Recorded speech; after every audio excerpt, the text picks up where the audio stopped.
Así es, otro video sobre teorías conspiranoicas, porque aparte de que hay tantas teorías de la conspiración como malas decisiones en mi vida, es un tema que me parece muy llamativo porque a pesar de muchas veces no poder tomarse en serio, crean la ilusión de que nuestro mundo es un poco ligeramente más interesante de lo que realmente es. Y es por eso que hice este muy pequeño iceberg, más que nada para no trabajar tanto, sobre algunas de las teorías de la conspiración que resultan más perturbadoras.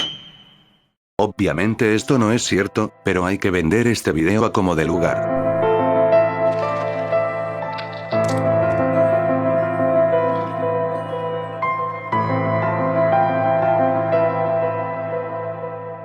Los autos eléctricos tardaron en tener éxito por culpa de la industria petrolera. Para esto hay que comenzar diciendo que el desarrollo de los autos eléctricos comenzó desde hace 200 años, ya que se tienen... Eso quiere decir que en verdad la industria petrolífera se ha encargado de detener por tanto tiempo el progreso de la electromovilidad. Nadie utiliza el término electromovilidad. Y no desesperes, a eso ya llegaremos. Y es que se tienen registros de que ya en 1828 un sacerdote húngaro de nombre Anios Jedlik, que estoy casi seguro haber tenido un profesor con esa misma cara, inventó un modelo embrionario de un motor eléctrico con el que hizo un pequeño auto alimentado con su nuevo motor, aunque no sé qué hacía este señor fabricando motores en lugar de ejercer el sacerdocio, que es para lo que se supone estaba calificado. En 1834 un herrero de Vermont, que al menos esa profesión sí está más relacionada con los motores, construyó un pequeño vehículo que operaba en una pista circular y electrificada, y al año siguiente un profesor de los Países Bajos y su asistente, aunque probablemente prefería que lo consideraran un colega, crearon un automóvil eléctrico a pequeña escala alimentado por baterías no recargables de células primarias, las pilas de toda la vida. Todos esos inventos no son más que juguetes que no llegan ni a vehículos.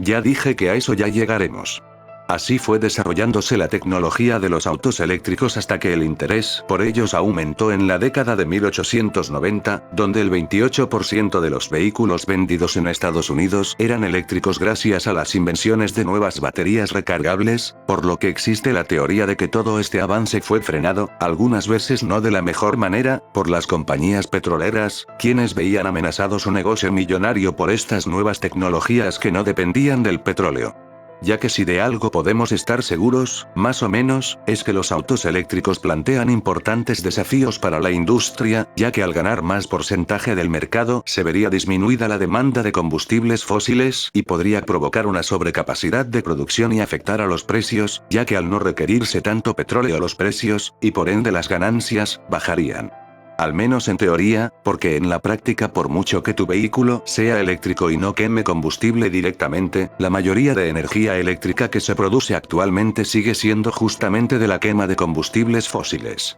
Y es que la realidad de por qué los autos eléctricos no lograron destacar durante muchos años, sino hasta ganar más relevancia recientemente, fue debido a los altos costos de producción, una baja velocidad a principio del siglo XX, que era de 32 km por hora como máximo, lo que es decir poco porque hay personas que corren más rápido que eso, así como su corto alcance en comparación con los vehículos de combustión interna. O quién sabe, al menos eso es lo que dice Internet, porque las industrias petroleras perfectamente pudieron haber estado partiendo piernas y desapareciendo a todo aquel que intentara mejorar la autonomía de los vehículos eléctricos durante 100 años, como todas esas personas que terminaron desapareciendo en condiciones misteriosas por crear máquinas de movimiento perpetuo o motores a base de agua, a pesar de que la física de nuestro universo no lo permita. Pero eso sí, es inevitable que con el paso de los años los vehículos de combustión sean cada vez menos y los eléctricos vayan en aumento, ya que incluso muchos gobiernos están creando incentivos fiscales para dar beneficios a aquellos que opten por un vehículo eléctrico, algo que tampoco tendría que preocuparle a las petroleras porque se van a seguir necesitando los combustibles fósiles para producir toda la energía que requieran los vehículos eléctricos. Al menos hasta que se acabe el petróleo, el gas y el carbón y el mundo colapse, porque la humanidad no puede vivir sin su adicción a quemar cosas, y tengamos que esclavizar Pokémones eléctricos para producir energía. ¿Qué? ¿Qué otra cosa esperas que hagan los humanos? ¿Usar energías renovables?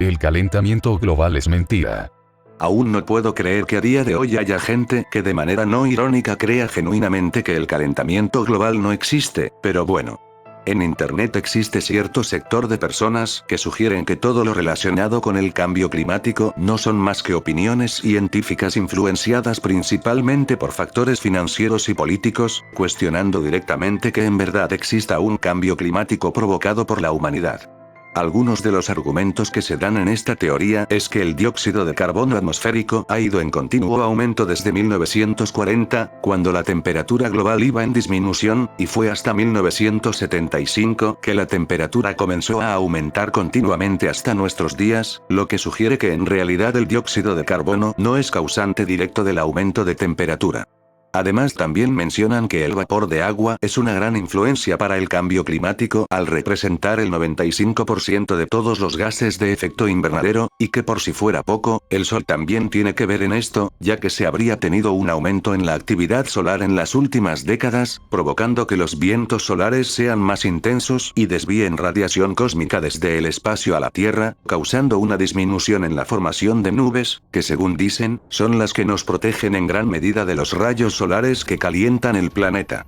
¿Pero se dan cuenta que esta gente no se puede poner de acuerdo? Dicen que el vapor de agua representa un gran porcentaje de los gases de efecto invernadero, pero a su vez que las nubes, que se forman gracias a dicho vapor de agua, nos protegen del aumento de temperatura por los rayos solares.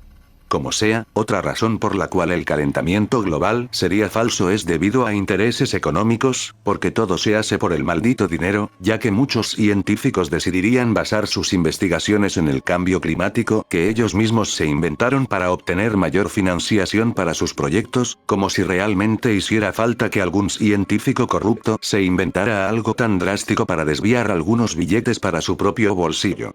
Incluso hay quienes creen que todo lo relacionado con tratar de frenar el calentamiento global no es más que un apego emocional e ideológico a las creencias anticapitalistas que se oponen al desarrollo económico, la globalización, la industrialización, y en general a todo lo que representa Estados Unidos, aunque con todo lo que representa Estados Unidos actualmente creo que es mejor así.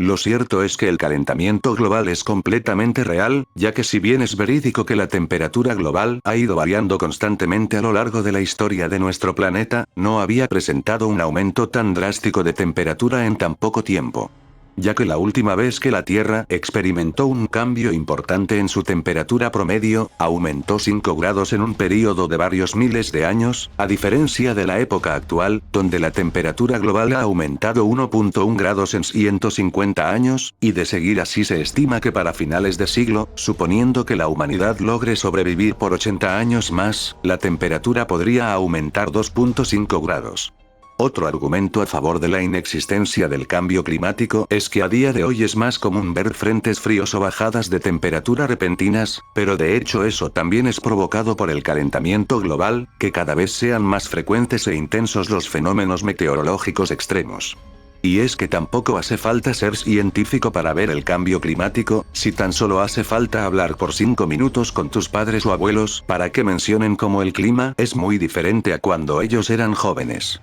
También existe la posibilidad de que en realidad el cambio climático no sea producido por la humanidad y que en realidad la Tierra, al ser una especie de ente vivo, esté aumentando su temperatura para acabar con los humanos como nuestro cuerpo lo hace para eliminar a los virus, aunque de cualquier forma sigue siendo culpa de la humanidad. ¿Y qué podemos hacer para frenar el cambio climático? Eso es lo peor de todo, que nosotros como simples mortales no podemos hacer nada, y solo nos queda tomarnos de la mano mientras esperamos el fin del mundo y de nuestros tiempos. Pero eso sí, podemos jugar Marvel Rivals para que la espera no sea tan tediosa. ¿Cómo podríamos jugar con una sola mano? Tranquilo, Marvel Rivals se juega con una sola mano de por sí. ¡Qué asco! Lo sé, yo también me doy asco. Existe la cura del cáncer pero la ocultan. Otra creencia que está presente en varias personas de Internet, aunque de hecho algunos rumores datan desde hace 100 años, porque las teorías de conspiración son de las pocas cosas verdaderamente interesantes que tenemos en este mundo y debemos aferrarnos a ellas como podamos, es que las compañías farmacéuticas ya han podido encontrar una cura eficaz contra el cáncer desde hace años, pero simplemente la han ocultado todo este tiempo por motivos comerciales y así poder lucrarse con todos los tratamientos prolongados que resultan ser bastante caros, y no garantizan al 100% una completa cura. A lo largo del mundo existen algunas organizaciones e incluso gobiernos que ayudan a solventar una gran parte de estos gastos, sobre todo para las personas de menos recursos, pero supongo que eso no cuenta. Y es que todas estas teorías nacen a partir de una desconfianza histórica hacia la medicina y la industria farmacéutica, aunque mucha de esta desconfianza viene a raíz de algunos experimentos que se pasaron por el sin esquinas los derechos humanos y animales, aunque como fue en nombre del progreso supongo que es razonable. Razonable siempre y cuando no te toque a ti ser el sujeto de prueba. Pues lo cierto es que en este caso no existe a día de hoy una cura sumamente eficaz contra el cáncer, y de hecho resulta muy complicado poder hallar una ya que para empezar, las células cancerosas se originan a partir de células sanas, a diferencia de las enfermedades causadas por bacterias que son muy diferentes a las células normales, lo cual dificulta mucho más la eliminación de estas, pues un tratamiento que dañe las células cancerosas también podría terminar dañando las células sanas, y por si fuera poco, existen más de 200 tipos de cáncer que se producen en muchos tipos de células diferentes, desde células del sistema inmunitario hasta las neuronas. Y debido a esta gran diversidad, es que el cáncer a menudo puede comportarse de formas distintas y presentar diferentes debilidades. Además hay que tomar en cuenta que en caso de ya tener la cura, las farmacéuticas aún así cobrarían sumas millonarias para el tratamiento, por lo que al final seguirían ganando dinero sin necesidad de ocultar la verdad al mundo. Me gustaría creer que los científicos realmente lucharían porque fuera un tratamiento accesible para todos, pero hay algunas compañías que se ponen difíciles. Yuri Gagarin no fue el primero en ir al espacio. De hecho, la primera en ir al espacio fue Laika. Supuse que no haría falta aclararlo.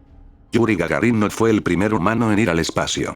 ¿Contento? Sí. Yuri Gagarin, que tiene un nombre por demás sospechoso, fue un cosmonauta soviético que es conocido principalmente por haber sido el primer hombre en viajar al espacio exterior, un hito muy importante en la carrera espacial, que de cualquier forma no le sirvió de nada a la Unión Soviética porque los gringos llegaron primero a la Luna, o al menos eso dicen ellos. Fue en 1959 cuando el Kremlin dio luz verde al proyecto de enviar un hombre al espacio tras haber puesto en órbita a la perrita Laika, por mucho que su caso no haya salido bien del todo, por lo que se comenzaron a preseleccionar candidatos en todas las bases aéreas, siendo las características del perfil solicitado que debía tratarse de un piloto joven, en excelente forma física y no más de 1,70 m de altura, porque supongo que no había el presupuesto suficiente para construir un transbordador un poco más grande para que cualquiera pudiera entrar. Así es como Yuri logró sacar las mejores notas de todos los candidatos, además de ser ayudado por una característica que le dio la candidatura final, que medía tan solo 1,57 m de altura, tal cual como cualquier mona china genérica. ¿Coincidencia, o destino? Fue entonces que el 12 de abril de 1961 Yuri se convirtió en el primer ser humano en viajar al espacio con un vuelo de 108 minutos, aunque no sé por qué estoy explicando todo esto si no es el tema principal. Ya que existen teorías acerca de que Gagarin en realidad no fue el primer hombre en ir al espacio, sino que la Unión Soviética ya había tratado de enviar personas antes que él, misiones que salieron terriblemente mal con algunos cosmonautas muriendo en las mismas condiciones que Laika, hasta astronautas que directamente se perdieron en el espacio profundo a la espera de una muerte lenta y agonizante después de que su nave se fragmentara por una mala construcción. Que tampoco sería la primera vez que la Unión Soviética provoca la muerte de algunas personas debido a construir cosas con materiales de dudosa calidad. Una teoría a favor de que Gagarin no fue el primero, es que él fue escogido meticulosamente con el objetivo de convertirse en el prototipo del nuevo hombre soviético, alguien que si bien no era brillante en nada, era bueno en todo, lo que sea que eso signifique, y que en parte fue escogido por tener una sonrisa que iluminaba la vida de todos, que no sabía que los camaradas soviéticos tenían esos gustos, pero muy respetables la verdad, una sonrisa que se volvió icónica y que representaba carisma, humanidad y el éxito de la Unión Soviética en la carrera espacial. Que si en lugar de centrarse en la sonrisa de este señor hubieran desarrollado más su tecnología habrían ganado la Guerra Fría, pero al final cada quien tiene sus prioridades. Por lo que algunas personas ya habrían sido mandadas antes que él para asegurarse que el viaje sería completamente exitoso, ya que después del viaje la Unión Soviética le prohibió a Gagarin regresar al espacio para mantener su estatus de leyenda viviente. La verdad no sé si esto sea cierto, pero hay que tomar en consideración que la Unión Soviética no habría tenido problema en mentir sobre eso, ya que incluso no revelaron sino hasta años después que Gagarin tuvo que saltar de su nave en paracaídas debido a un error del sistema, ya que al reconocerlo corrían el riesgo de que la Federación Internacional no diera por válido el viaje al establecerse que todos los pilotos debían despegar y aterrizar dentro de su nave.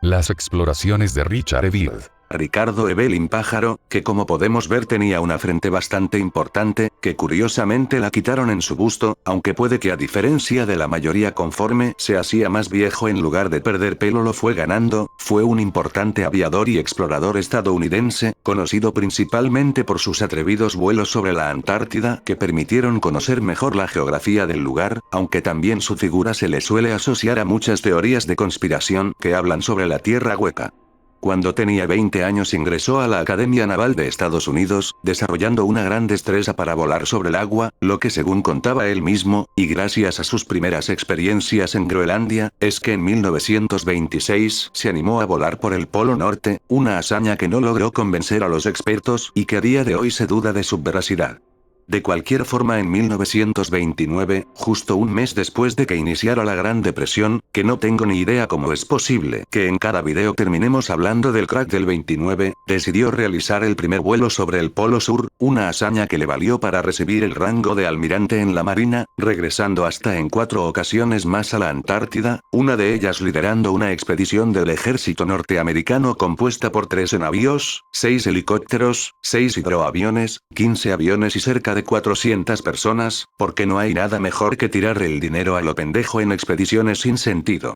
Probablemente estaban buscando frenar alguna amenaza en la Antártida descubierta por él. ¿Pero qué clase de amenaza pudo haber encontrado? ¿Pingüinos espía? Pues debido a que se descubrió que Byrd había modificado y borrado algunas de las anotaciones de su vuelo al Polo Norte, se comenzó a dudar sobre la veracidad de sus aventuras, por lo que la situación fue aprovechada por varios movimientos conspiracionistas que comenzaron a difundir la idea de que Byrd en realidad había descubierto la Tierra hueca, hallando un hueco enorme en la superficie que conectaba con el interior del planeta, donde se mezclaban civilizaciones antiguas, animales prehistóricos y alienígenas, claramente un lugar de puro despilfarro, puterío y depravación. Y lo peor es que no invitaron. Incluso que ahí adentro había hasta un sol que iluminaba la Tierra hueca, aunque no creo que la física permita algo así. Y ya que Byrd trató de ser el primer humano en llegar al Polo Norte y en su lugar encontró una entrada a un mundo subterráneo, el gobierno de Estados Unidos habría evitado que su descubrimiento saliera a la luz, obligándole a borrar todos sus registros en los diarios, aunque tampoco hace falta mencionar que después de décadas de exploración y las posteriores fotografías satelitales de la región por parte de diferentes naciones, aún no se han podido encontrar indicios de que la teoría sea cierta. Al menos eso es lo que nos quieren hacer creer. UPARTS. Los UPARTS, acrónimo en inglés para Out of Place Artifacts, u objetos fuera de lugar, aunque más que espacio deberíamos estar hablando de tiempo, es un término utilizado para referirse a ciertos objetos de interés arqueológico que se encuentran en contextos inusuales o que resultan imposibles al desafiar la cronología de las líneas temporales establecidas de la historia y la tecnología. ¿Qué? Ya sea el haber encontrado tecnología muy adelantada a su época, celulares fosilizados, que ya les digo yo que esto es falsísimo, aunque viéndolo bien un Nokia podría perdurar a través de millones de años, o retratos fuera de tiempo como dinosaurios conviviendo con humanos. Más o menos. Demostrando así la posible existencia de artefactos para viajar en el tiempo, y que algún viajero descuidado terminó dejando un objeto fuera de tiempo, hasta la posible conexión con universos paralelos a través de agujeros de gusano de los que aún no tenemos pleno conocimiento, o quizás sí, pero como siempre el nuevo orden mundial se encarga de ocultarlo por alguna razón que solo ellos entenderán. Uno de estos objetos fuera de tiempo es el mecanismo de Antisitera, un artefacto que data del año 100 a.C. y que funcionaba como una compleja computadora astronómica para predecir posiciones planetarias, eclipses solares y lunares, que desafía la percepción de la tecnología antigua al mostrar un nivel de tecnología comparable a la del siglo XIV, aunque como se trataba de pura matemática tampoco era tan difícil crear un dispositivo así. En Egipto se encontraron unos jeroglíficos que parecían representar bombillas eléctricas modernas, nombradas como lámparas de Dendera, aunque muchos expertos han llegado a la conclusión de que más que un antiguo conocimiento eléctrico, son serpientes emergiendo de flores de loto, que sinceramente me perturba más una flor disparando serpientes como si estuviera peleando contra zombies que una lámpara en el antiguo Egipto. En Japón se encontraron los Shakoki-dogu, figuras que datan de entre el 14.500 y el 300 a.C., que casi toda la historia de la humanidad está contemplada en ese periodo, que representan pequeños humanoides con rasgos que algunos interpretan como trajes espaciales, que más bien se parece a un villano de los Power Rangers, ya que se sugiere que en realidad son representaciones de deidades utilizadas en rituales de curación. Por su parte en México están las figuras de Acámbaro, que mostrarían a seres humanos junto a dinosaurios, demostrando que pudieron haber coexistido, aunque a esta cosa yo lo veo de todo menos como un dinosaurio, pero la realidad es que son falsificaciones creadas para engañar a coleccionistas y arqueólogos. También se hablaba del llamado Babilonoquia, una tablilla con forma de teléfono de 800 años de antigüedad, que no es más que una obra de arte y un relato ficticio. Porque sí, no hay nada de viajes en el tiempo o universos alternos, y un gran número de UPARTs se han desmentido al demostrarse que o son falsificaciones, o simplemente ignorancia respecto a las culturas que produjeron esos artefactos. Pero qué robo.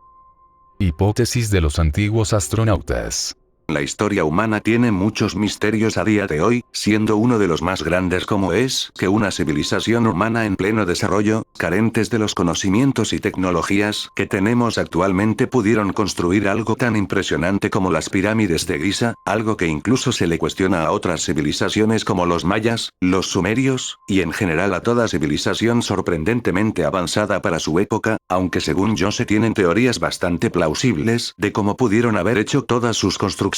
sin tomar en cuenta que de por sí contaban con una cantidad exagerada de tiempo libre con el que podían construir e inventar cualquier cosa que se imaginaran, pero como eso no es tan interesante ni llamativo, hay personas que mencionan que todas esas civilizaciones recibieron ayuda de seres inteligentes provenientes de fuera del planeta. Así es como nace esta hipótesis, que surgió a mediados del siglo XX, una época donde la gente aún contaba con mucho tiempo libre para pensar cualquier cosa, que sostiene que seres extraterrestres, posiblemente los típicos marcianitos grises de toda la vida, visitaron la Tierra en un pasado y fueron los responsables del origen y desarrollo de las culturas humanas, las tecnologías y las religiones. Por lo tanto, la mayoría de deidades de las religiones y mitologías, que en su mayoría provienen del cielo, en realidad son extraterrestres que los humanos antiguos habrían interpretado como seres divinos debido a sus escasos conocimientos sobre el espacio, y así su avanzada tecnología habría sido interpretada como sus poderes divinos.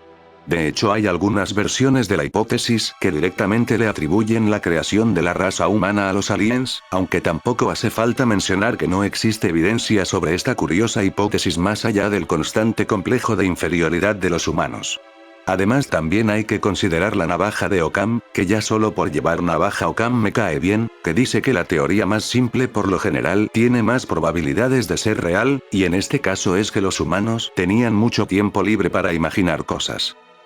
¿Los fantasmas son reales? Respuesta corta, sí. Pero Ana no es un fantasma, ella es un espíritu maldito. Es lo mismo. Tú no tienes ni idea, los fantasmas son simples ecos de la existencia tan patéticos que lo único que pueden hacer para intentar asustar a los humanos y mantenerse relevantes es mover sillas o abrir puertas por sus limitadas capacidades. Los espíritus malditos somos manifestaciones que se alimentan de las emociones negativas de la humanidad para fortalecernos, y justamente por eso estoy aquí, por tu constante complejo de inferioridad. Es que no dejo de ser humano. Pues no existe evidencia científica que demuestre la existencia de los fantasmas, como si alguna vez a las teorías conspiranoicas les hubiera importado lo que diga la ciencia, así que en general las apariciones fantasmales se pueden explicar por fenómenos psicológicos como las alucinaciones o la siempre confiable esquizofrenia, o por diversas experiencias personales y culturales que hacen que algunas personas sean más susceptibles a tener encuentros con entes sobrenaturales que pueden no estar ahí realmente. Aún así se dice que los gobiernos del mundo ocultan la verdad sobre la existencia de los fantasmas, que ni idea de cómo pueden ocultar algo de lo que muchas personas han sido testigos, o cuál sea el motivo para ocultar la verdad, o si hubiera un motivo de verdad, o solo estén ocultando la verdad por el simple hecho de que pueden hacerlo. Profecía del Anticristo. Al anticristo se le describe generalmente como una figura futura que se opone a Cristo, porque su nombre no resultaba del todo claro, que desempeña un papel relevante al ser la figura de un ser humano totalmente malvado, así sin desarrollo de personaje ni nada, y que según los relatos vendrá y traerá consigo destrucción, persecución y muerte como nunca se ha visto en el mundo ni se volverá a ver jamás, básicamente porque el mundo acabaría ahí. Y es que de hecho se teoriza que el anticristo ya está entre nosotros, afectando la vida de la mayoría de quienes se consideran cristianos. De lo que uno se salva por vivir en el pecado. Y es que hay motivos para creer que a día de hoy se están comenzando a cumplir las profecías sobre la llegada del anticristo, ya que se habla de que nadie estaría a salvo de la capacidad destructora de la humanidad, algo que no era posible sino hasta la creación de las armas de destrucción masiva, que efectivamente tienen la capacidad de erradicar a la humanidad, así como otra profecía que se refiere al final de los tiempos como una época donde muchos correrán sin rumbo y la ciencia y el conocimiento aumentarán, algo que suena muy similar al momento que se vive actualmente en donde la gente viaja por todo el mundo, suponiendo que tengas el dinero suficiente claro, y que además se sufre a diario un diluvio de información que nadie es capaz de asimilar. Pues quieran que no, esto último es cierto. Ya que incluso hasta el mismo Nostradamus en sus escritos menciona que la llegada del anticristo y el estallido de la Tercera Guerra Mundial se desencadenaría tras la muerte del sumo pontífice, algo que pasó muy recientemente y que de hecho la tensión ante una Tercera Guerra Mundial ha ido escalando en los últimos meses, que no entiendo cómo siguen saliendo predicciones de Nostradamus si lleva como 500 años muerto, pero que de cualquier forma se corre un gran peligro si es que todo el arsenal de una guerra moderna queda a completa disposición de un ser que recibe la influencia directa de Satanás. Eso quiere decir que el anticristo pertenece a los Illuminatis o al nuevo orden mundial, que al final son lo mismo. Realmente no hace falta una figura que se oponga a Cristo para iniciar un holocausto nuclear, pero ya saben que me gusta creer que las potencias mundiales no serían tan animales para condenar a todo el mundo por simples roces personales que tengan con aquellos que no les caen bien. Pues lamento tener que ser yo el que te dé la mala noticia, pero la Tercera Guerra Mundial acaba de empezar sin algún motivo aparente, y las ojivas nucleares ya están cayendo sobre la población civil como si fueran gotas de lluvia. ¿Será muy tarde para pedir por internet ese búnker que vimos el otro día? Por ahora las bombas nucleares son el menor de nuestros problemas, porque el anticristo acaba de llegar. ¿Por qué las deidades siempre vienen a nuestra casa con intenciones asesinas? Pero qué fácil. ¿Crees que te sea igual de fácil detener una ojiva nuclear?